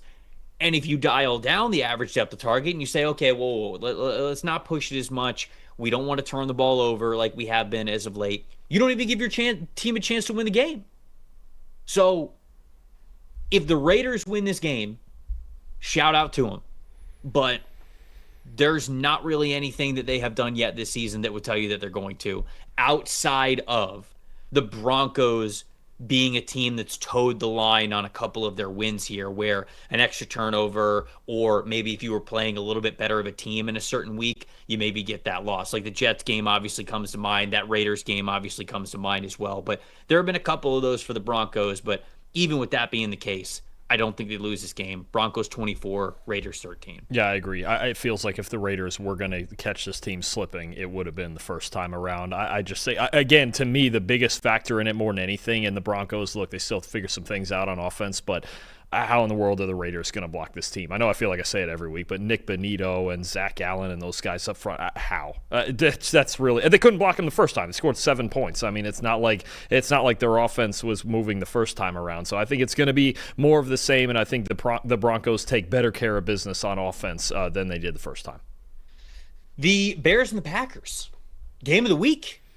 I think it's game of the week, and we're getting it in the afternoon slate. It's not Sunday Night Football. It's not Monday Night Football. It's right smack dab in the middle of the afternoon. So we're getting a treat here. This game's in Green Bay. Dalton, you want to talk about the Bears or the Packers here? Because I feel like there's a lot to discuss. There is a ton to discuss with this game. First of all, I would argue it's the biggest Bears-Packers game in several years, man. It is going to be an absolute barn burner when it comes to the energy at Lambeau Field and this rivalry and both teams being this good. But to me, Ben Johnson, this guy's a psycho. Trevor, when it comes to the run game and the number of different diverse looks that he can throw at you, I'm going to be honest with you. I don't know that Ben Johnson has any hobbies. I think his hobby is just going home and turning the lights off and drawing up more run schemes. It's just ridiculous what he can do. I'm jealous, honestly. Seriously, I mean, what a job to have, right? And what he's done to turn around. Not only, look, the Bears' offensive line is great, absolutely top 5 offensive line in the league, easily, right? The run blocking has been outstanding. The two backs, Swift and Monungai, have been outstanding. But the way that Ben Johnson can scheme up and use motion to manipulate defenses into the fits and fronts that he wants them to be in, I don't know that there's anybody in the league. Maybe Kyle Shanahan is the only other one. I don't know that anybody's in the league is better at doing this right now. Let me run down some numbers for you, Trev. So this is the Bears' design run game. I'm taking Caleb Williams scrambles out of it, okay? They've run the second most design runs with motion in the NFL behind the Atlanta Falcons. The second in rushing grade, the 6th in yards per carry, and those last two numbers are the important ones for me when you see Ben Johnson there on the screen. 3rd in yards before contact per carry, and the most explosive runs with motion in the NFL. Trev, this was so drastic, and I had a hard time narrowing down the plays and clips I was going to use. I've got the film breakdown on this coming out tomorrow on the Bears run game, and honestly, I only did a series of plays from the Eagles game. I could have spent about an hour and a half talking about this and all of the different things that Johnson, whether it's zone, pin pole schemes to the outside, running counters with different combinations of guys, getting downhill, running duo when he wants to. This Bears run game, not only are they super talented, especially on the offensive line, Ben Johnson draws up everything that he wants to and uses it in sequence the way that he wants to throughout the game. I don't care who you are on defense. I don't care how much talent you have on defense. This is a nightmare to prepare for. And for as much as this game is going to be talked about as Caleb Williams versus Jordan Love, the Packers' number one task needs to be to figure out any sort of tendency the Bears have in the run game so they can slow it down, because that team went into Philadelphia on Black Friday and physically manhandled and out-schemed the Philadelphia Eagles last week. Yeah, and you and I talked about this on the Monday show, how the Bears running the football really well. It is great, one, because you always want to, because you're able to control the ball more and control the clock more and just control the game more.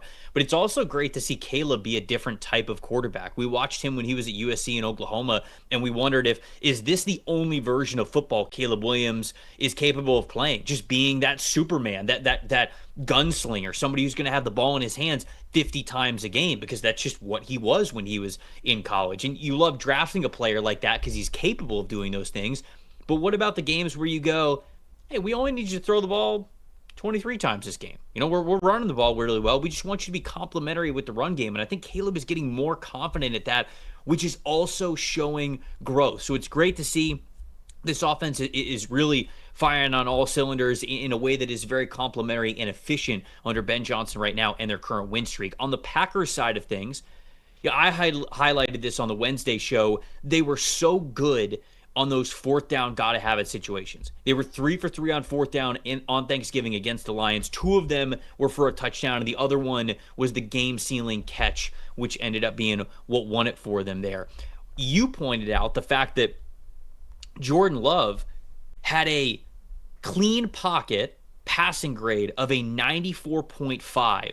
And then when he was not blitzed, it was a 94.4. So when things are kept clean for Jordan Love, he played very, very well. And you guys can see some of these at Premium Stats when you go over to Jordan Love's Premium Stats page. Like, if you go over to the game that we just had, oh, well, I guess you can see it right there. This is Jordan Love's Premium Stats page, which you guys can see. A 91.8 overall passing grade against the Detroit Lions. He's feeling it. The 2 weeks prior, 93.4. So he's playing some of his best football right now. He had 4 big-time throws, although I did point out on Monday that he still just had a 63.5% adjusted completion percentage. So it was a little bit of like boom and bust, but the boom has definitely been there for him.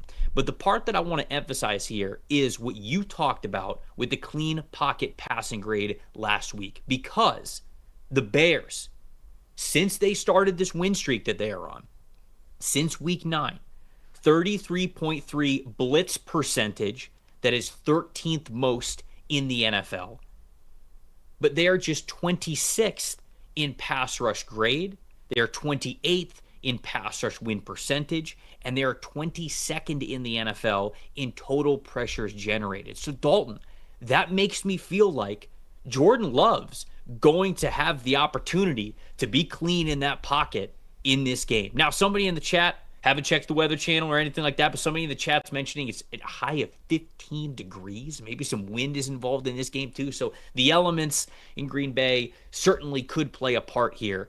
But from what we've seen, even from the Bears in what's been a really good month and a half for them, they've still struggled to generate that pressure.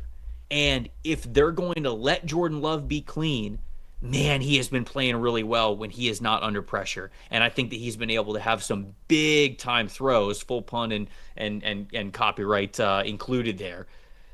I think that he has been massive at that, and he has been able to string together a lot of big time throws and a lot of big time plays.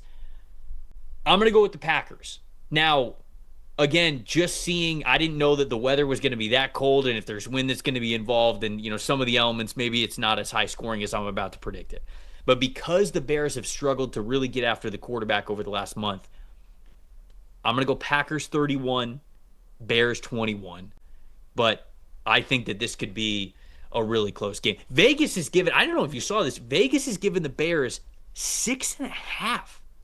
The Packers are 6.5 point favorites in this one, which obviously I'm not too shocked looking at my score of 31-24 because I think that that's the game script there. I just feel as though the Packers are going to have an opportunity to stack a couple of points or a couple of scores, I should say, more in the fourth quarter. But I feel like as a line for this game, 6.5 is pretty big. What do you think about this one? Who do you think is going to win?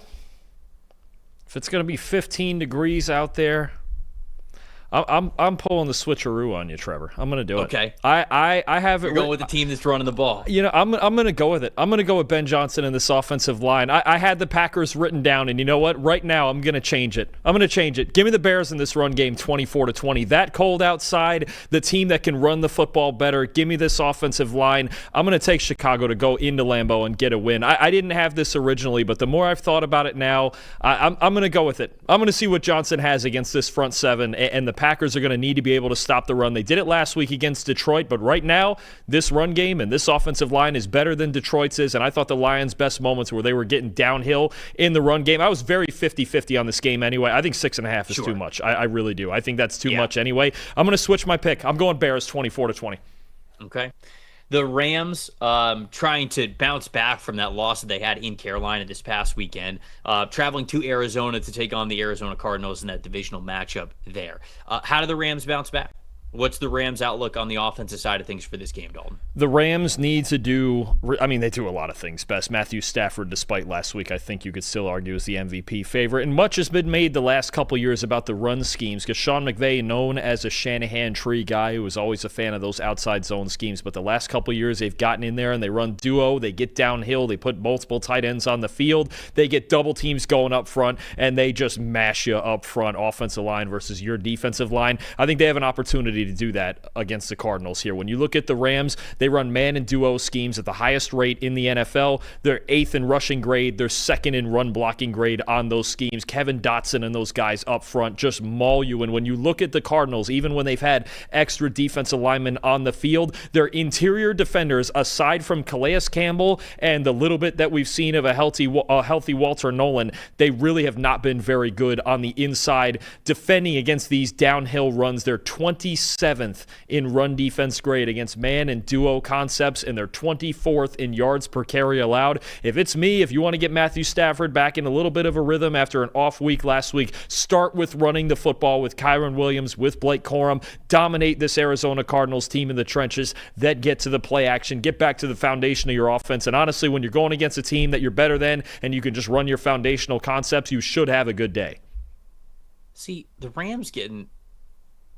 Cardinals getting 7.5. I can't get over the line of the Bears getting 6.5. I just think that's That's too much in that game against the Packers. That's too much. It's too much in my opinion. Anyways, in this one, I think this is obviously much more about the Los Angeles Rams than it is the Arizona Cardinals. When you look at the Cardinals over the last 2 weeks, though, I very much had a chance right there to beat the Jaguars, and they only lost by those 3 points. I think that they had a chance to beat the Tampa Bay Buccaneers as well, and they lost by 3 points. I think some field position really is the reason why Tampa had a little bit better field position on a couple of their drives that ended in points, and Arizona just didn't have that similar sort of favor when it came to field position and being able to put themselves in a position to score. So I think that Arizona does things well. Obviously, the run game is not what it needs to be. It's not nearly as dynamic as what it could have been with Trey Benson and James Conner being healthy for this team, but the run game has just struggled overall this year, and without it, they've put a lot on Jacoby Brissett's plate. He has delivered in ways. I mean, he's had some massive passing outputs over the last month, I should say, not just over the last couple of weeks. So to be honest with you, man, like Arizona's been right there. They've just not been able to close out games that they've been there in the fourth quarter. They're just not a closing team. They don't have a winning identity. They don't know how to close. They don't know how to win, and that's just where this team is right now. So I think this is much, much, much more about the Los Angeles Rams and how they look coming after a loss. But I don't really have a lot to say about the Cardinals right now. It's a team that they're 3-8. Their offensive line's not very good. They can't run the football. They're putting too much on Jacoby Brissett's plate, and they're still trying to figure things out on the defensive side of things. Although they are very talented, they've had guys in and out of the lineup due to injury, and it's not their year. I don't think there's any other way to say it. So I think they'll be decently competitive in this game. What was the final score I had? Rams 28, Cardinals 23, because, again, I think the Cardinals have been decent. They just really shot themselves in the foot in key areas, and that's why they have a lot more losses than they do wins. But ultimately, I do think that this is the Rams' game to lose. Yeah, I have it Rams 31, Cardinals 21. A big difference is when you look at especially 2 of the 3 losses for the Rams, the Panthers and the 49ers, they were able to at least find a way to control the pace of the game. The Niners with their quick passing game, the Panthers with their run game. The Cardinals' inability to run the football, I think, is a real problem here, and you can't be one-dimensional against this Rams team. I think that's the biggest issue, but I do think the Rams – and look, even for the 3 turnovers and the seemingly bad day that Matthew Stafford had, they still went out to Carolina and scored 28 points last week. I think the Rams are going to be just fine. The Houston Texans traveling to Kansas City for Sunday Night Football against the Kansas City Chiefs. A lot of uncertainty on the offensive line for Kansas City, but it is still a back-against-the-wall, must-win type of a game. Will Anderson, if it weren't for Myles Garrett, would maybe be having a Defensive Player of the Year type of season, and he would be up there at the top of that conversation. But regardless of Myles Garrett, he's having a hell of a year. So is Danielle Hunter. So we got our guy, Terron Armstead, to help us understand what's going to happen in the trenches in this matchup. Let's hear from him. All right, Terron, we got a big one this week. Houston Texans, Kansas City Chiefs. I feel like we've said this basically each of the last 3 weeks. It's like do or die for the Kansas City Chiefs. But this really feels like it now with that loss to the Cowboys on Thanksgiving, where there's no room for error for the Chiefs. They have to win these games, and they're going up against a Houston Texans team that is trending in the right direction, led, of course, by one of the best defenses in the NFL, if not the best defense in the NFL. That's spearheaded by their edge rushers, Danielle Hunter and Will Anderson. We got some offensive tackle injuries, issues, guys who are in and out of the lineup for Kansas City, and so it's going to be a tough one no matter what. Even if they were fully healthy, it was going to be tough. But Danielle Hunter and Will Anderson, it doesn't get much better than this duo this season. What have you seen from these guys and how good each of them are individually, and then how good they are being on the same team on the opposite side of the line? Yeah, man, these guys they're dominant. They're relentless. They're consistent. They play really well together, the entire defense. But talking about these 2 guys specifically, Danielle Hunter has been that. And I feel like now he's starting to get his notoriety and starting to get more attention, nationwide attention. But he was that in Minnesota. I've had my personal battles with the guy. I'm happily on this side of it because of guys like Danielle Hunter. Have you ever seen this man in person? I've never seen him in person. I've never seen him in person, but I just see when they show him on the field, I got to know what the arm workout is. I mean, the arms alone are truly insane. We don't even need to see any other part of his body. Just show me the arms, and it's like, all right, this is going to be a tough day at the office for these offensive tackles. Trevor, when I say a specimen, this dude has 0% body fat.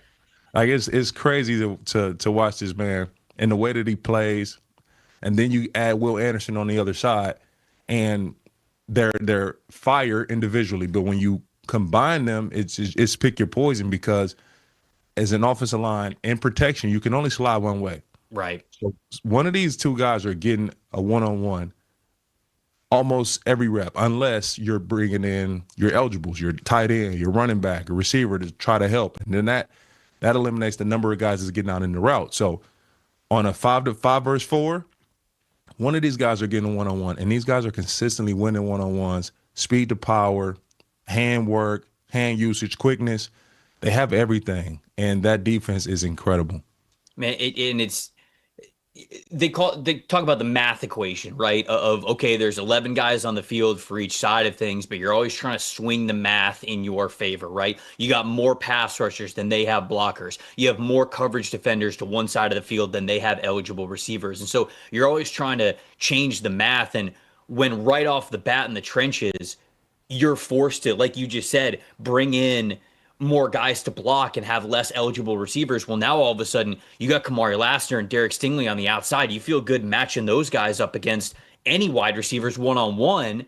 And then if you've got a one-on-one as a base, you got the safeties over the top. You got the linebackers trying to help them out if they're going over the middle. Man, it's easy to see on paper and on execution when you watch the film why this Texans team is one of the best in the NFL. We have seen Patrick Mahomes sort of run for his life at times over the last 2 years, and this year specifically, it's been a little less running for his life this year. But when you have these matchups where you know you're going to be pressured, right? Like it's kind of a not an if but a when with Danielle Hunter and Will Anderson.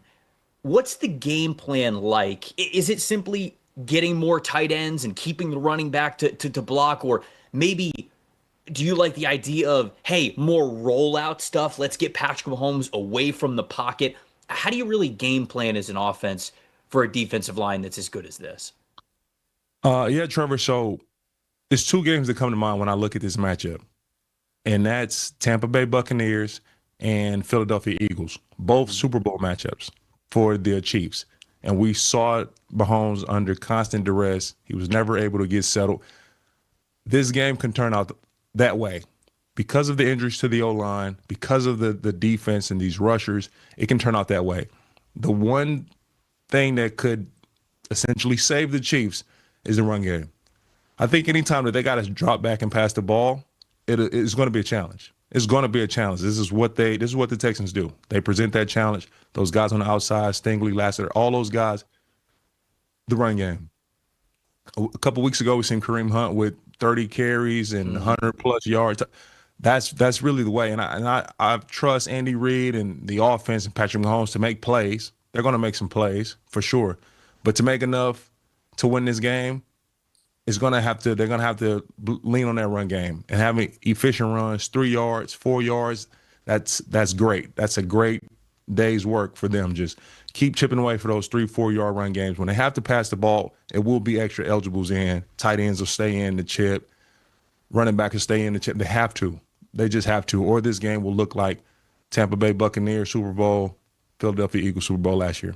That's a great reference because there's not many teams that have rattled Patrick Mahomes over the last 7 or 8 years, but those are two that got the better of him. And obviously when you can get him out of the pocket, when you can get him uncomfortable, there's not many instances where Mahomes gets uncomfortable, but that's how you do it. And they've got to be able to not let those guys pin their ears back. Fantastic perspective. Terron, we appreciate it as always, my friend. Yes, sir. Appreciate you. So we were talking with Terron earlier this morning. We did the interview earlier this morning. And since then, Dalton, Josh Simmons has been announced that he is going to go on IR with that wrist injury. So he will not be in this game. You know, Trey Smith, Juwan Taylor, like those guys are still dealing with injuries as well. And so it's going to be a beat up Kansas City offensive line in this game going up against the best defense in the NFL. I think so. So what's Kansas City going to do on offense to try to make up for it here? Well, certainly they're going to have to get rid of the football quickly with Will Anderson and Danielle Hunter breathing down Patrick Mahomes' neck. It would help if they could run the football, but we know that's inconsistent. The one thing Mahomes has still had this year in his back pocket is that he's been really good still at throwing the football down the middle of the field. And you talk about against this Texans team, you have to throw it down the middle because you want to avoid Derek Stingley Jr. and Kamari Lassiter on the outside. But the Texans have gotten a lot better at covering the middle of the field since, I believe it's week 5.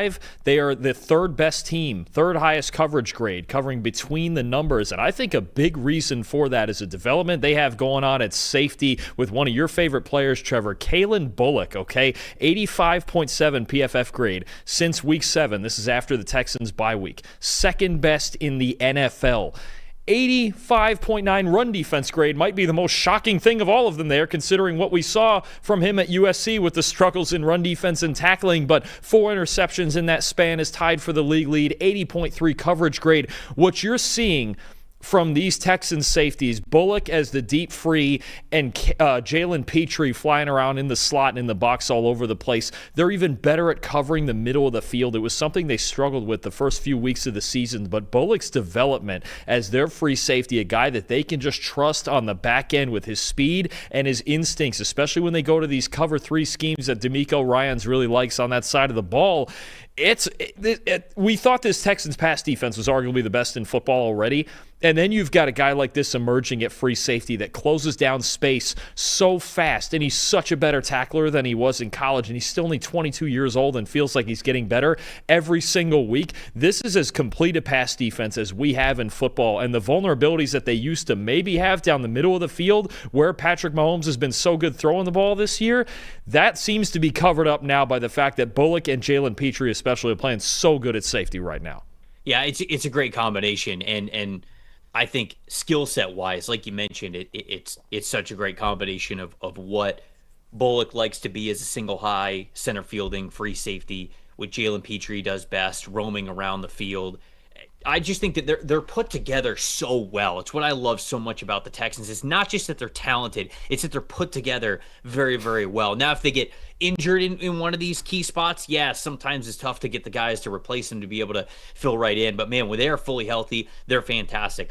I'm not going to call the Houston offensive line fantastic, but better as of late, absolutely. This past week, 77.1 overall blocking grade, 78.8 pass blocking grade. You will absolutely take that, given the way that they were playing at the beginning of the season, how worried we were about this group going into the season. Now, Dalton, a big concern I have for this game is it's still do or die for the Chiefs. You know, they still believe, if they win out, maybe they have a chance, right, to make the playoffs here. So it's still do or die for them. It is still at home. It's in Arrowhead. And specifically, what do we talk about as the best defense against Patrick Mahomes? Over the last couple of years, it's been a good run game on your side. Can you keep this guy on the field? He can't hurt you if he's not on the field. And so being able to run the ball and control the ball, I think, is going to be key. Since week 9, so over the last month and a half, Texans 26th in the NFL in EPA per rush. They're 27th in third down percentage overall over the last 3 games. I get worried about this team being able to control the ball and control the game as much as you want to keep Mahomes on the sideline there. And then, of course, when you look at Mahomes, yeah, the record's not great with them sitting at 6-6, but their losses by 6, by 3, by 7, by 3. They win by 3 against the Colts, and then they lose by 3 against the Cowboys. Like, they're just in these close matchups every single time. I think that this is going to be a really close game. I can't wait to watch this one. Anytime you get Patrick Mahomes in this situation, it's so much fun to watch. But man, Houston's playing the best defense in the NFL right now. I am still going to take the Chiefs. I'm going to take the Chiefs at home. They're favored by 3.5 in this game. And I'm going with about what that line is. I'm going to go Chiefs 24, Texans 21. I do think there is an element of this game where the Texans are going to need C.J. Stroud to play his best game of the year. I do think this Texans defense right now can absolutely match up with the Chiefs with the way they're playing at all 3 levels. I don't think the Chiefs are going to have a ton of success running the ball. This game could eventually come down to just C.J. Stroud versus Patrick Mahomes, and I thought Stroud played well in the playoff game against them last year.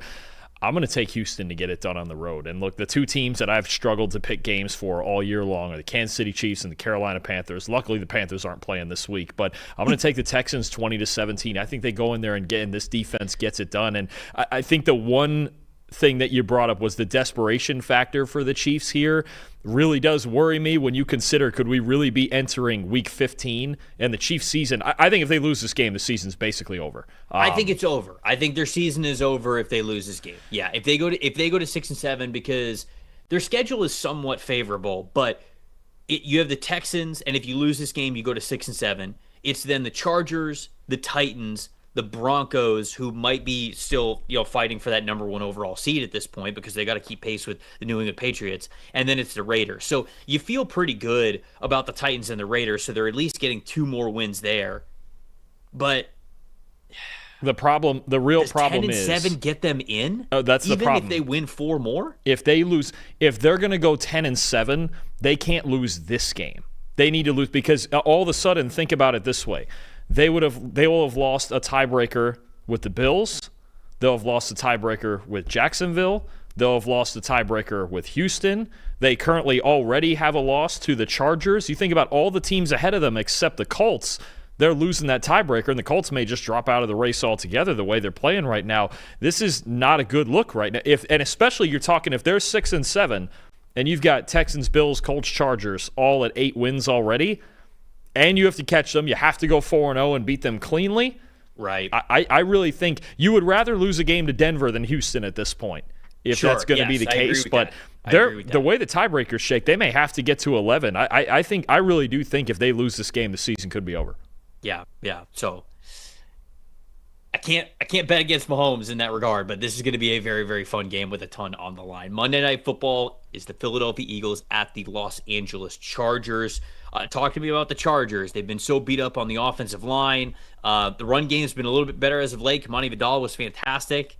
Justin Herbert's not dealing with that injury to his non-throwing hand. Talk to me about this team on the offensive side and what you expect to see in Monday Night Football. I think maybe the craziest thing that I found this week pouring through the numbers for these games. So the Chargers are dead last in the league in run blocking grade by a mile. They are by far the worst run blocking team. It comes down to the injuries, Alton Slater, everything we've talked about all year. Yeah. And yet they're second in the league. Part of this is Justin Herbert scrambling more than ever. They're second in the league in rushing grade. Second in the league in rushing grade. And when I tell you they are the worst run blocking team in the league by 8 points, which is just ridiculous. They're in a tier of their own. That's a lot. And the one way they've been making up for it is their ability to get outside and outflank teams with tight ends and Scott Matlock at fullback, and they're just bouncing runs outside like crazy. When they get off tackle in the run game, 4.9 yards per carry, that's the 3rd best in the NFL with the 11th best explosive run rate at 13.3%. Trevor, when they have to run between the tackles, 28th in yards per carry, and an explosive run rate, just 4.5%, second worst in the league.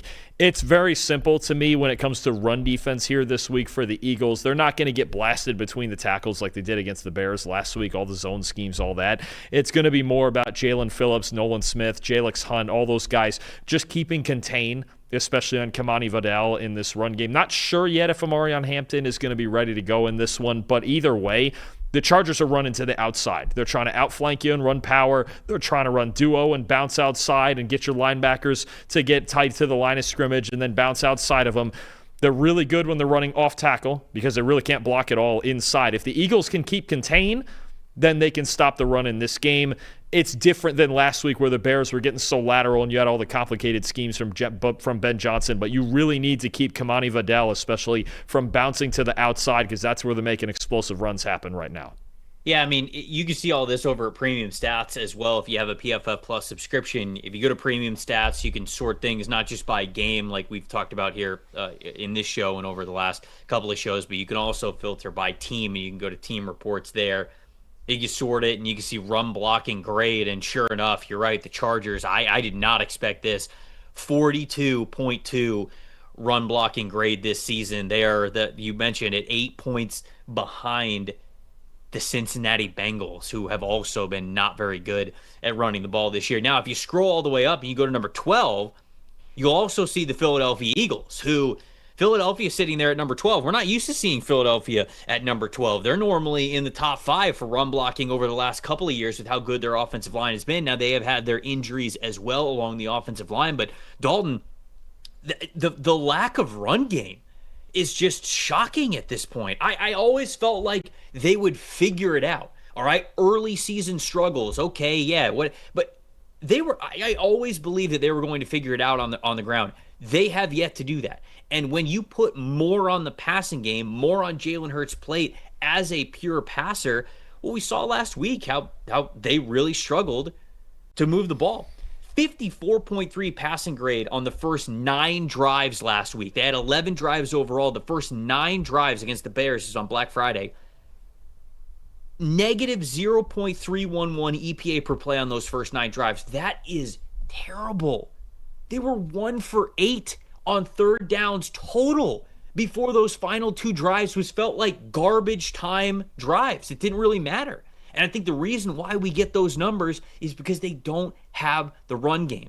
It's not even that they're not the best run game in the NFL. They're pretty middling with their run game. And I think that there's still reason to believe that the best could be yet to come for the Eagles' run game this season, but they are running out of time to figure it out. So to me, Philly has to get back to running the ball. I know that they're with the A.J. Brown frustrations, and now he's getting his due, but they're not really winning ball games, and they're not having an efficient offense, even though he is eating.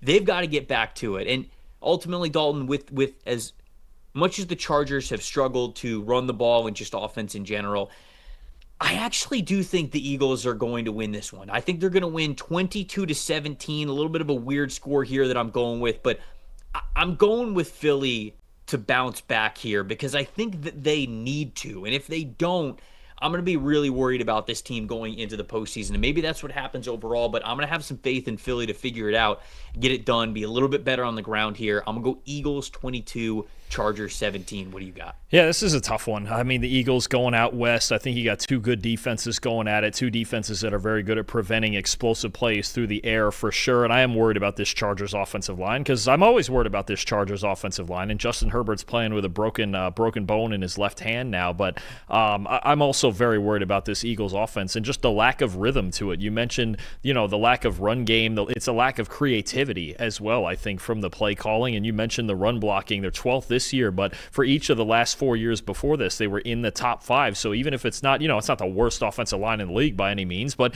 it's not what it used to be, clearly. And they're dealing with some injuries up front as well. At the end of the day, you know what? I'm going to take the Chargers 19-16. I think we get an ugly defensive game. The Chargers don't give you those one-on-one matchups on the outside to A.J. Brown and Devontae Smith. They run a lot of zone coverage, and they don't let you get over the top. So even last week when the Eagles had some life, it was because A.J. Brown was winning man-to-man downfield. You don't get that with the Chargers. I think Justin Herbert finds just enough in the tank to win this game, but I think it's going to be an ugly defensive game.